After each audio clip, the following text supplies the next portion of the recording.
一个旅美维吾尔组织称，他们有证据证明东突厥斯坦近500个秘密集中营不为外界所知，因此被关押的维吾尔、哈萨克和其他穆斯林人数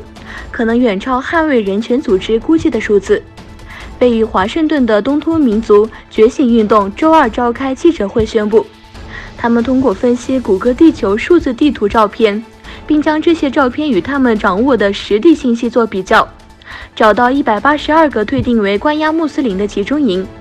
并发现另外209座宁寺监狱与74个可能是劳改营的地方。第4届东突厥斯坦战略讨论会议在荷兰开始，由维吾尔研究学院组织的会议在欧洲东突厥斯坦教育协会举行。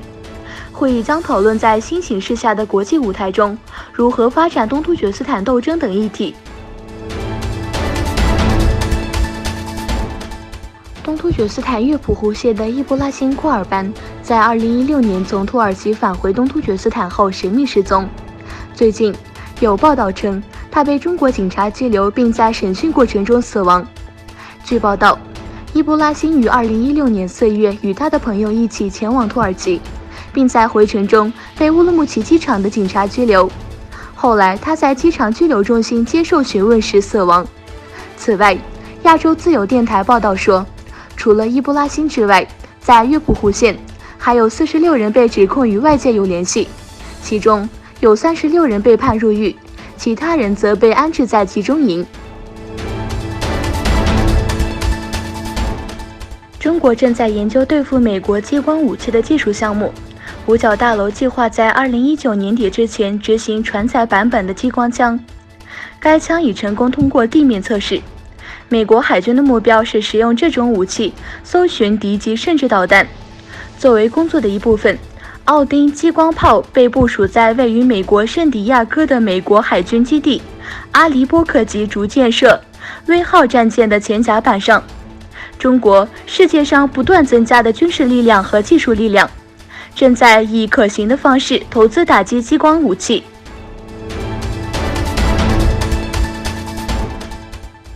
英国首相约翰逊说，没有证据表明俄罗斯干预英国政治。约翰逊英国政府阻止了英国议会情报与安全委员会一份长达50页的报告的公布。该委员会此前就俄罗斯干预2016年英国脱欧公投的指控展开调查。约翰逊谈到俄罗斯干预选举的指控时说，没有任何证据。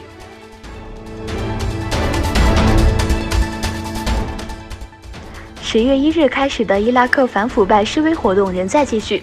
根据从安全来源获得的信息，在巴格达市中心的塔里尔广场附近，一枚炸弹被炸毁。根据这次袭击的初步判断，有4人死亡，20人受伤。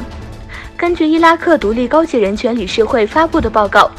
在1个月半内，319人丧生，1.5万人受伤。